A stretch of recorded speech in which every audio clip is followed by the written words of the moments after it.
All right. Locked in? Think so. Okay. Episode 2, baby. Here we come. Episode 2. You want to It's do the all intro about for us? you. Something like that. I don't know. Oh, that's like a Tupac song. Let's just listen to that. Oh, really? All about you. Okay. Um, Should have been on American Idol. yeah, I missed my calling. I Ah, did. damn. Yeah, when I'm in the shower, I'm super good. Got a record label with your shower? Pipes be hitting. Yeah. There you go, man. They know what they're missing. All right. Anyway.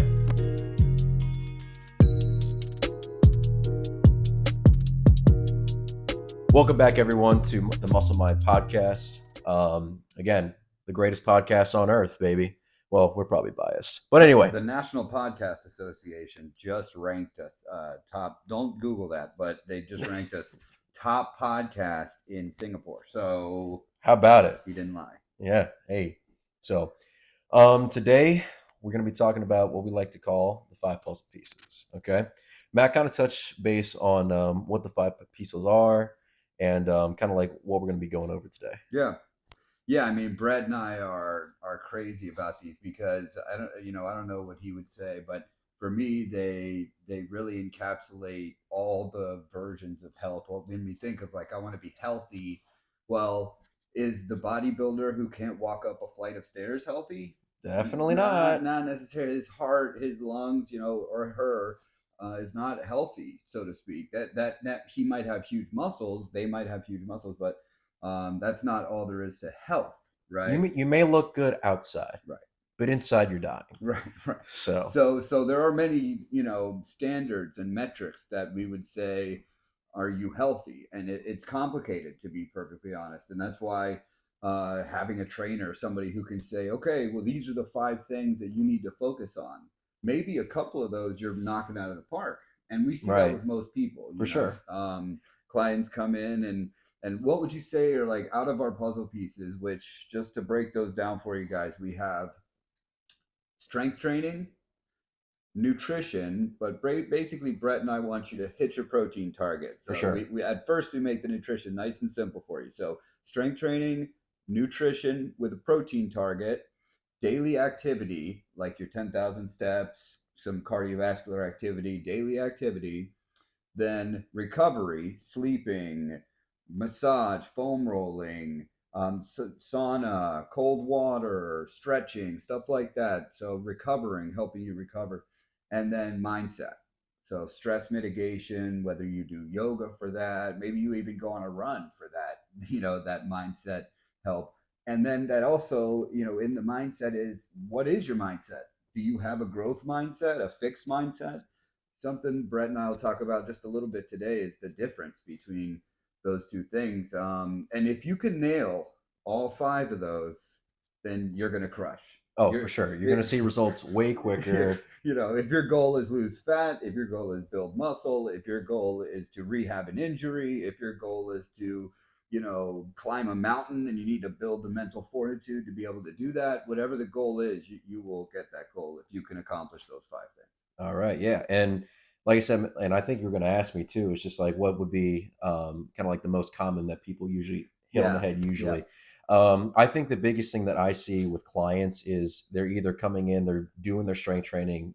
That's like one thing that I normally see, and usually, for some people, usually they'll get sleep right, but like the other 3, the nutrition, the daily activity, and then the overall stress is probably the things that people don't really get too well. Yeah. So I see people get 2 of them at the most 3. Yeah. So, and it's fascinating really, because like I could go down the list of my clients. The ones that are successful have all 5 or 4 pretty consistently and 5 most of the time. Right. But like a great example is like middle-aged female client. Her daily activity, fantastic. Right. Her sleep and recovery, really, really good. Her stress mitigation, she's retired, hangs out with friends, pretty good. That's 3. Strength training, terrible. Protein consumption, awful. Right? So, but then my young guys, strength training, almost a little too much. Overtraining. So that's locked in. Protein, they're crushing the protein. Right? They never do cardio. they're stressed out from their job and they've isolated from their friends because their job works them too much, and then they come Mhm. to the gym where they don't know anybody, and Right. so again, 2 or 3 out of the 5, Yeah. and that those 2 or 3 that you're missing generally, that's the reason why you're not, man, why can't I see any progress? Most likely it's hidden in those missing puzzle pieces. For sure, for sure. And like I said, I see it a lot with clients. I mean, to your point, like, they're either hitting those things, but again, that's what we're here for. We're here to, educate you on those things that, hey, maybe you're lacking in like the stress department. Like maybe we need to focus on trying to fix our mindset in Yeah, certain aspects. Maybe we need to actually come up with a game plan. Maybe we need to come up with a strength training program that you can follow to help you get closer to where you need to be. sure. Maybe we need to talk about nutrition a little bit in detail. It just depends in terms of, because again, like we talked about last time, everybody's goal is going to be different in terms of their specifics and what they're Right. trying to go for. But that's why these things are so helpful, is because if you have all these things fived up, it's like we talk about with the analogy, like it's like a puzzle piece, right? It lays out like, okay, we got this thing here, we got this thing here, and then if you get all five in a row, then it looks like a pretty picture, right? So you're gonna be looking good. Yeah. I think the first thing we should probably touch on is going to be staying within the parameters. Probably talk about the overall strength training. Yeah. All right, so let's like talk about that a little bit. What would you say, Matt, is like for some people when they go into the gym is important with strength training, right? What type of plan should they do? Sure. What exercises should they do? Why is it important?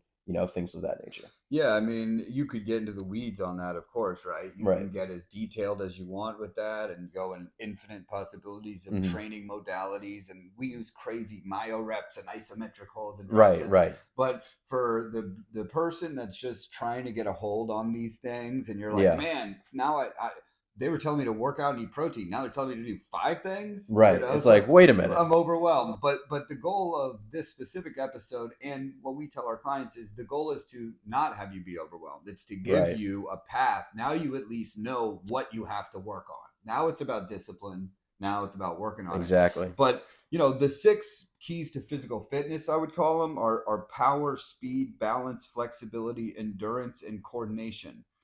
And that is a lot to deal with, but a smart program can address most of those because you don't need all, depending on if you're a very high level athlete, you might want every single one of those. But Exactly. Yeah. for grandma Betty Jane, she's not going to need much power and much speed, Right. but the flexibility, the coordination, the balance, the endurance she'll want. Hmm. But with that said, coming into the gym, you want to make sure your program is smart. You're hitting the 7 foundational movements, Right. right? For those who don't know, the foundational movements are going to be, your hinge, your squat, your push, your pull. What was it? Rotation, Rotation, anti-rotation, anti-rotation. and lunging. Yeah, and lunges. So, If you can get those things in your program, at least one exercise that you can take close to muscular failure. mhm.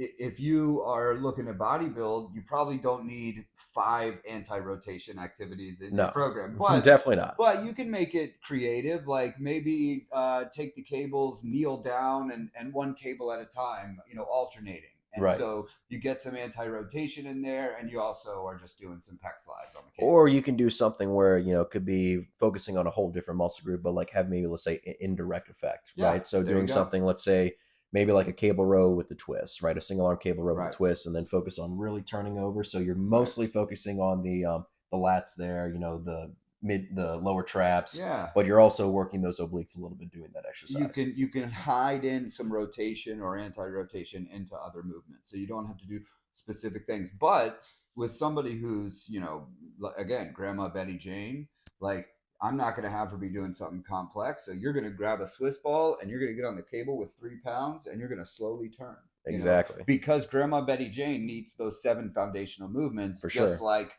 Chad, the broccoli haired 17-year-old. He needs those movements too, so that when he's 35 at a desk, his back doesn't hurt because his QL is weak because he's never done anything rotational, right? So if your program has those 7 foundational movements in it, then you can be assured that your body will be functional and effective. It'll be capable, right? Then it breaks down to, what do you want specifically? Right. right? Are you a power lifter? Are you just trying to look good on the beach? Hmm. Do you want to rock climb? Like that's kind of where it gets into the nuance Right. of, and this is the problem with going online. And Brett and I write programs. It's what we do for a living, Right. amongst other things in training. But when you just go online and you look at Instagram and you grab exercises, like that's better than Right. nothing. We I mean, want it is better than nothing, but it's like, is that going to be helpful to where you're trying to go with your goal? specifically to you. Right. Specifically to you. Maybe, maybe not. Yeah, It really probably all not. depends. Yeah, Yeah, exactly. So, but to your point, it is good that you are all doing that and trying to get some sort of exercise in. I mean, that's totally better than nothing. agreed. But the real thing is we need to have a game plan when we go into Right. it. We want to make sure that we can have like, and normally this is how I structure it, have some sort of compound movement, then going into some maybe unilateral, and then some sort of like isometric Right. movement. That's pretty much how I game plan it. I'm pretty sure you do the same Yeah, and thing. then you just break it down on if you're coming in 5 days a week versus you can only make it in two. There is a standard of 2 to 3 sets per muscle group per week. Right. So that's kind of like what we want to see for frequency and volume at least. Right. If you have extra time, well, then you can maybe get a little more detailed and do specific body parts on different days. But if you're going in 5 days a week and you're doing full body every session, you're going to run into problems. Oh, for sure. If you're going in 1 day or 2 days a week and you're trying to do chest, triceps, bicep, back biceps the next day, and you're only getting 2 days a week and you're neglecting your legs and you're neglecting your core, Right. that's a problem. For So sure. You're going to get top heavy at got to that be point. specific and break your program down in terms of how many days a week are you training. Yeah, absolutely. And again, like we talked about last episode, again, it depends on pretty much what your schedule is able to fit in, right? Right. Like I said, for me, for my clients, non-negotiable for me. Now it's different probably for older people, but if you're like middle age or younger, for me, like 3 days is non-negotiable. Yeah. All right, whether it be doing full body exercises or full body routine within those 3 days. If you're able to get in 4 days, maybe an upper lower routine. Maybe if you're coming in 5 days a week, like maybe upper lower, then a push pull legs split. That would be something that I would Sure. do. Yeah. But again, it really just depends on. You have to kind of sit down and talk to yourself and be like, okay, how many Right. days a week could I dedicate coming into the gym realistically? All and right. and that's a great point. I mean, you got to be realistic. Yeah, And when I see one thing I would touch on to finish off the strength training and the for programming sure. is, I see people who have a specific goal, say to lose body fat, and they're training as a power lifter, but they don't compete in powerlifting. Right. So that's a problem, Right. because if you're powerlifting, you're deadlifting with long rest periods, and you're eating a lot of food, then you're sending a signal to your brain, hey, we need to pack on some mass. Right. We need to build tissue and pack on mass. And that's not conducive to you losing mass, Mhm. right? So we got to be realistic. So Right. and oftentimes what you're avoiding, that person that's powerlifting, even though they want to lose body fat, they might be avoiding the really hard, sweating, vulnerable workout that they're Mhm. going to get crushed from and they're going to be Right. sore from. That's probably what they're avoiding because that's Exactly. what they need. Or maybe, maybe they actually really just want to do powerlifting, Oh, maybe yeah, sure. If deep that's and the down. case, If for that's what they sure. want to do, then fine. But like to your point, if they're trying to like burn fat and Yeah, everything like that and try to build muscle, sure. doing what they're doing, like if you're doing powerlifting Right. workouts, it's not really going to help And them. I see that on the opposite side. You got a young guy that wants to look bigger and more bulky doing calisthenics to failure. And it's like, whoa, okay, You're going to need to put on some weight there, yeah. I mean, buddy. so calisthenics. I mean, that you look great in my opinion, but that's Oh, for not going sure. to build tissue the Yeah. best way. No. You're going to remain basically the same size. You'll just look defined, and you'll Look shredded. yeah. But if that guy wants to generally get bigger, I mean, you do need to do some heavy lifting. Yeah. So I think training. We go back to training specifically for what you want. Yeah. With the strength training. Yeah. So with that said, the training does really, I would say, very little. I would say nothing, but it's not nothing. I bet you can see progress without protein consumption. But I will go to my building the house. Did we talk about the house building last time? No, we never talked about the house building last time. So my favorite analogy for this is basically if you're going to the gym, you found great exercises, you're crushing it, you're sore, you're feeling it, then you're getting the guys, you're getting them in the truck, bringing them to the job site, giving them coffee. All right, I'm going to pay you on Friday, I promise. Okay, they're ready to work. The protein that you're eating are the raw materials for those guys to build a house. They need the steel and the bricks and the mortar and the cement and all that stuff at the job site to be able to build. Right. If you got a bunch of guys at a job site ready to build, then they have no raw materials, i.e., you're at the gym all the time, crushing it and working out, then you're not going to get a house built. You won't get muscle tissue. Exactly. Built. Or on the flip side of that, say you're eating all the time. You're getting plenty of calories and plenty of protein in, but you're never lifting. Then that's another problem. You have a bunch of raw material sitting at a job site, probably getting rained on and stolen by meth addicts.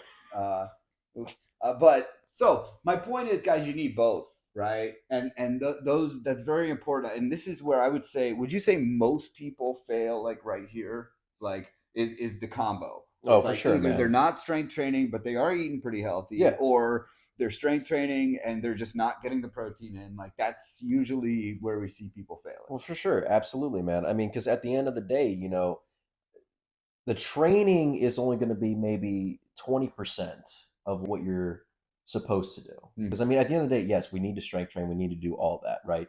But it's the other stuff outside of the gym that's going to be important. The other 23 hours, because again, the strength training, it only makes up 1 hour of your day, right? Maybe two if you're really going at it. But the other 22 to 23 hours that you dedicate, even outside of the gym, Sure.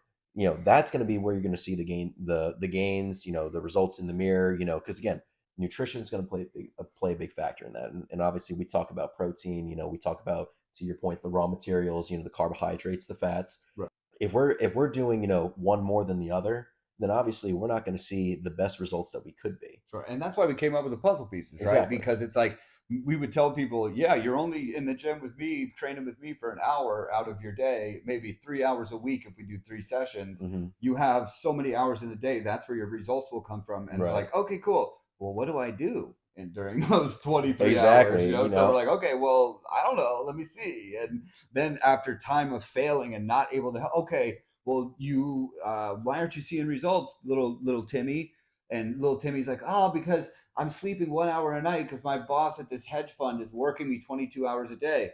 Oh, little Timmy, we got to get sleep. We got to go to sleep. Yeah, Tell sleep. your boss to kick rocks and get a job as a unicorn breeder. And then we're going to see the moon and get massive gains.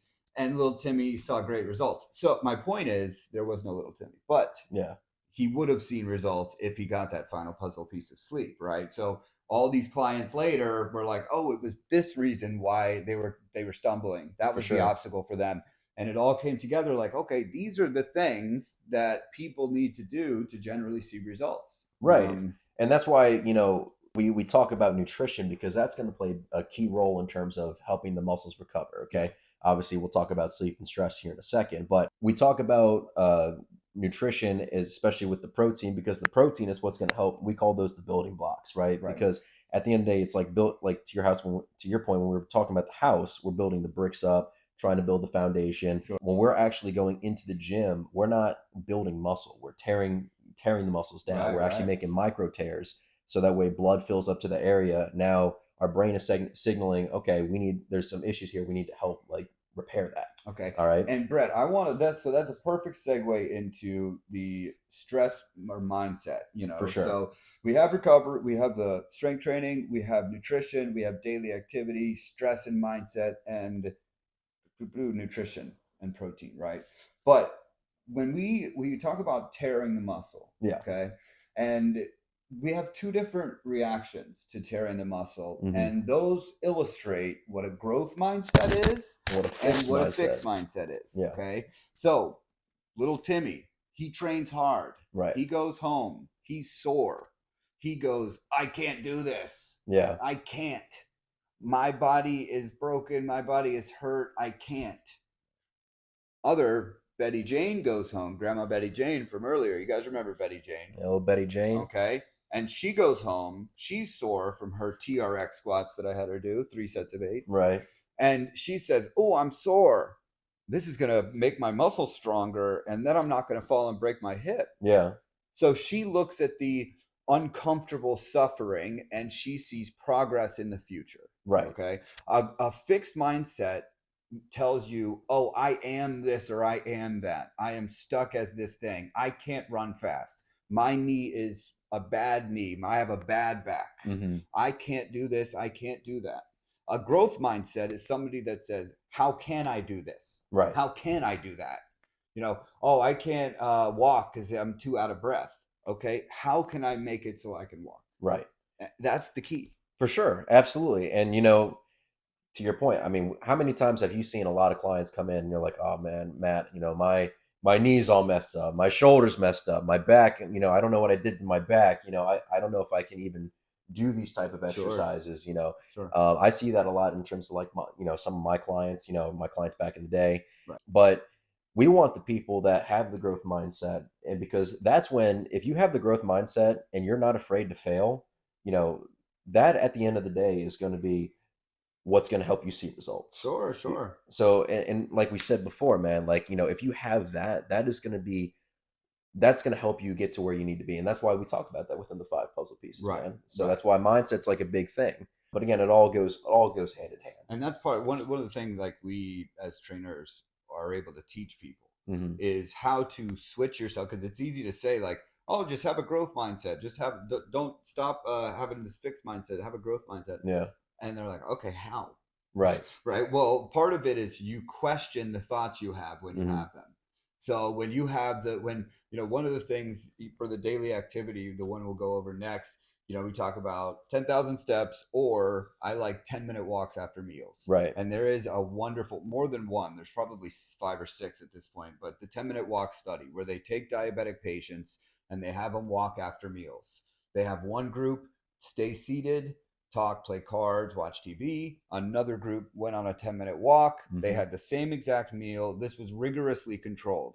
The group that went on a walk had lower blood glucose levels and then stabilized blood glucose levels, while the group that stayed sedentary had a drop below baseline, causing sugar cravings. You're tired, you got to Hmm. go to sleep, et cetera, et cetera. The reason that's important is because mitigating those spikes and drops of blood sugar can help with weight maintenance and loss. And so that's really important. So the mindset portion of that is I have clients that we're on the 10-minute walk schedule, we're losing weight, right? And then they're out at dinner with their friends and they're Hmm. like, oh, I'm going to finish my dinner and I'm going to be embarrassed. I can't do this. I can't go on the 10-minute walk. Right. Well, that's an example of the fixed mindset. So I can think of one client that I love dearly who beat this herself. Her name is Rose. She's awesome. Yeah. And she was out with dinner. This is the example I use, right? And she's like, I don't know. I'm embarrassed. Do I like go on the walk or what do I do? Like, it's embarrassing.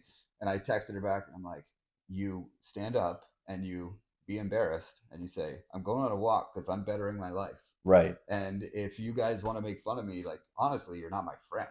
If Because at the end of the day, yeah, if you don't have friends who are like trying to help you, like, of hey, bro, like, course. if you're trying to do your thing, I get it, Yes, and it worked. She was cool. Everybody was yeah. cool that they went with her on the walk. Everybody won. See that right there. If you have a good support Oh, system that exactly, does stuff man. like that's Totally. awesome. That But will help that's an you. example. She overcame that, and she has done many examples of that in her life. That's she's one of my favorite clients because she crushes that mindset. Right. Everybody gets those thoughts creeping in there, Yeah. right? And then she punches them in the face, Right. and Just she's like, like, nah. exactly, yeah, she's not letting them creep in. Like, so my point is like, everybody has these fixed mindset opportunities where we think I can't do this, I'm not as good, I'm less than, you know, and then you just got to crush those thoughts. You Oh, got for to beat sure, man. them. You got to think, how can I do this? Hmm. How can I overcome the obstacle? And I think we need to talk about this, man. But I feel like bring it home.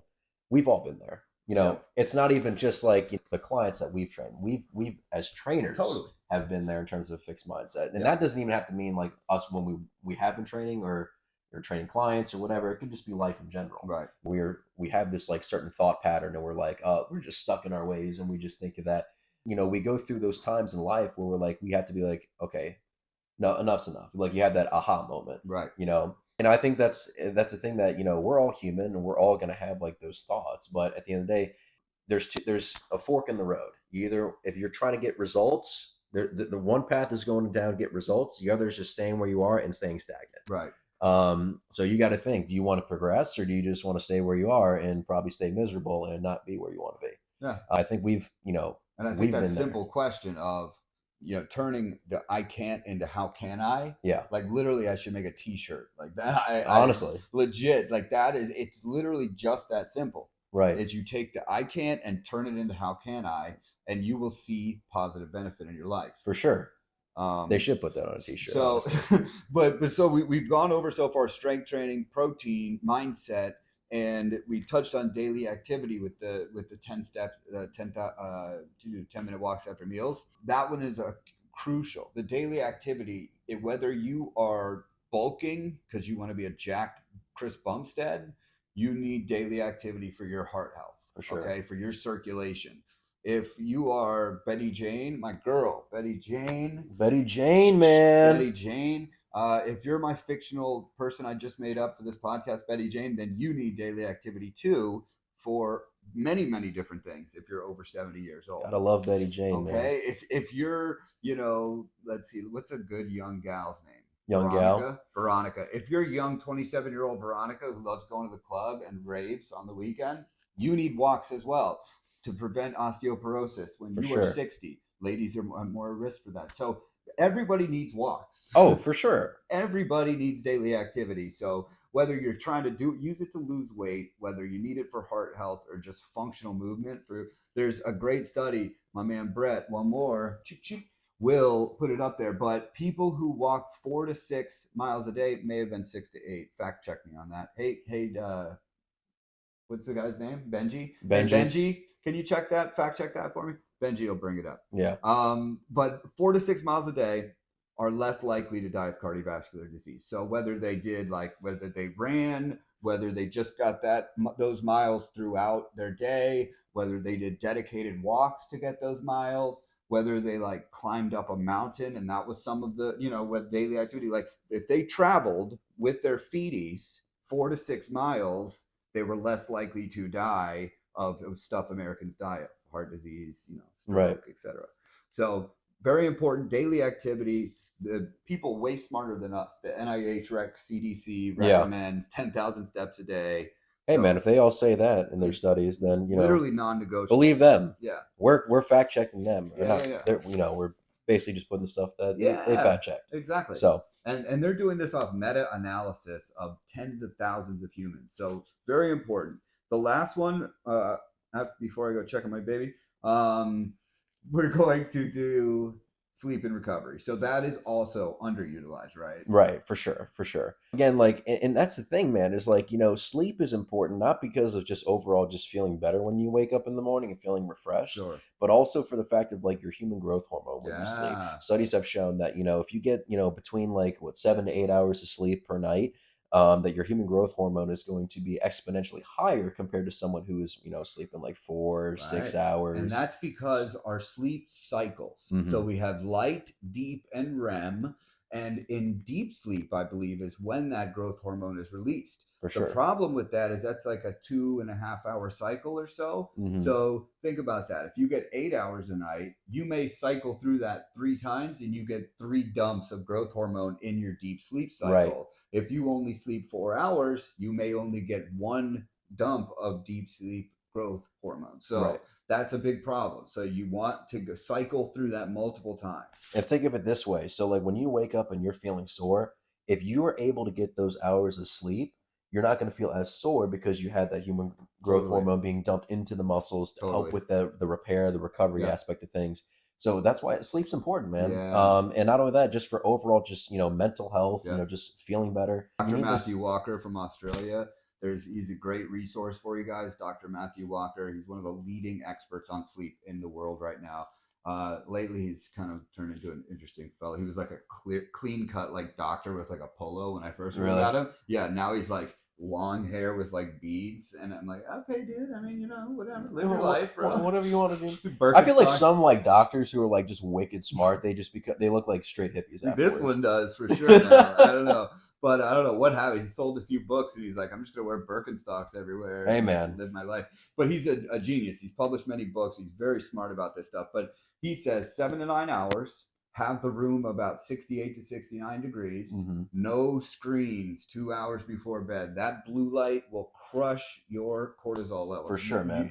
That blue light is similar to sunlight. So if we're stimulating, looking at that phone at that blue light, i.e. sunlight, think Yeah. about that. If you're outside in the daytime with your eyes wide open, how easy would it be to go in and go to sleep right after? Terrible. Yeah, not very easy. So Now, let me touch on that subject there. So with cortisol, we're not saying cortisol's bad.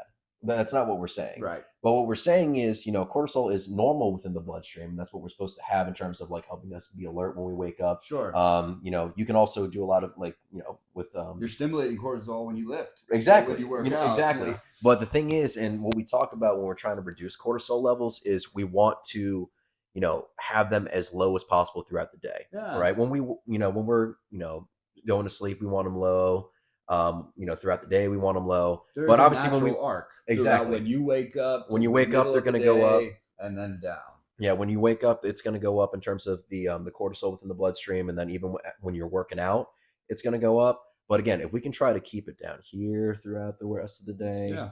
we're going to be especially doing good. before you go to bed. Right, exactly. So, and that's the part when we talk about blue light, we want to try to make sure we avoid, any screen time, Yeah.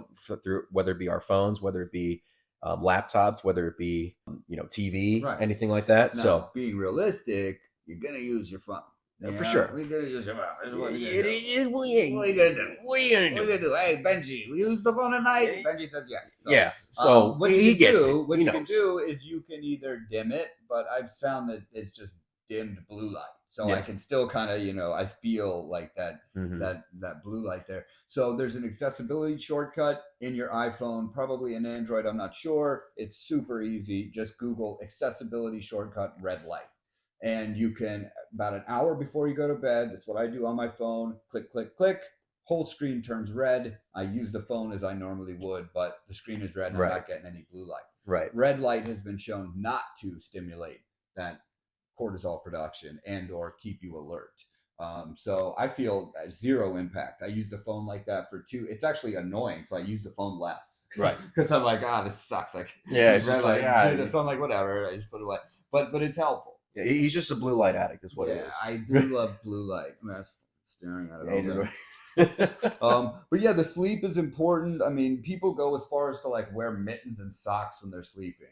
Just to do everything to maximize the sleep hygiene and the quality they're getting. But things also like a lot of people with overtraining, they don't use the massage guns, the Theraguns. We have sleeves at work that are awesome for recovery. Mhm. Foam rolling, things like that. I mean, there are recently some studies that show that foam rolling actually is not effective at all. Yeah. Which is awesome because I've been teaching people it for 3 years. Yeah. So I love when I'm like training something for 3 years. I'm like, yeah, this works. It does blah blah blah. And then I'm like, oh, it PubMed says. Yeah, right. He's like, wait a minute. It is what it is. You got to adapt your style. Mhm. Evidence comes out that's credible. So it's not proven that it doesn't work yet, but there is some science that shows that it might not do what experts were saying it does. But you got to think too, I mean, science is always going to keep coming out with That's like true. new type of information. That's Like, because true. again, we're not going to take, what like Mike Menser said years ago. Right. I mean, that was good for the time and it was credible sources for Sure. what he was doing. But, now, since we have the scientific studies, the literature, Right. Obviously now we're going to be like, okay, maybe it's all outdated. And these studies do show that there was basically placebo effect. Mhm. So that in the past they had thought that it was actually manipulating the tissue and either decreasing the fascia connection or Right. actually breaking up the muscle tissue. But now it actually seems like if there is benefit, it's because you think there's benefit. For sure. And you perceive it to be less Yeah, because your brain, sensitive. because it sends a signal to the brain like, oh, this actually feels good. But Yeah. in reality, to your body, like it's not doing nothing. Yeah. So Well, that's what it seems to be. But the end of the day, the recovery comes down to what you specifically need. So the way you're training is going to produce a serious chain of results. mhm. Then you need to adapt to that. So a runner is going to need different mode of recovery than a bodybuilder, Right. than my 80-year-old client, than a brand newbie to training. So it's got to be specific. So For sure. don't go and spend 30 minutes static stretching if it's unnecessary. It's just a waste of time. You could be putting that time into something else that would benefit you. For sure. Absolutely. So Stretching in the sauna for one thing. yeah, that's we do that recently. I'd love to. I have 2 herniated discs, and I've kept them at bay with any pain by just doing sauna stretches and doing lengthening techniques, full range of motion, and stuff like that. And that's another thing we'll get into. We'll talk about, cold shock, heat shock therapy, things like that. But we'll talk about that in a different episode. Yeah, but pretty detailed very good stuff, though. Very good stuff. But anyway, so those are the 5. Yeah, man. I think again, if you can master these 5 things, that's what's going to help you get to where you need to be, right? We've seen it happen within our clients, where they've seen so many great results from, and by just doing these 5 simple things, right at first 5 seems like a lot, but like again, normally you might have 1, 2, maybe even 3 already like down pat. So maybe you need just to focus on the other 2 and just focus on those and get them to where you need to be. Yeah, and I think people find it helpful to know, like, wow, I didn't even think about that as being as important. You know, I was thinking I could just kind of skip that one. Yeah, and I didn't have to worry about it. And now you can. Now, this is the thing: if you're seeing results, maybe you can skip it for now, or maybe you can not adhere to it. But most likely, at some point, you're not seeing those results, and so this might be the reason why. Go back, think about it, look at your day. Are you hitting all 5? And if not, maybe take some advice and incorporate it into your life and see if it benefits you. For sure. Absolutely, man. But yeah, I think we pretty much touched on the 5 puzzle pieces. I think solid, man. We kind of gave a great, detailed discussion about it. Yes. Again, we appreciate you all. Leave some comments, guys, on what you want to see next, what you think would be a good topic for us to discuss. Really anything. I'm open to anything you want to talk about it as nitty and gritty as it absolutely something nice and spicy. Probably not too spicy. Not too spicy. It's a family channel. Something controversial. Good. Bring something controversial to it. Good Christian boys. So all right, excellent. Thank you for tuning in, guys. All right, y'all. Hey, this wraps up episode 2 of the Muscle Minds podcast. Hey, and we'll see you in the next one. Bye-bye.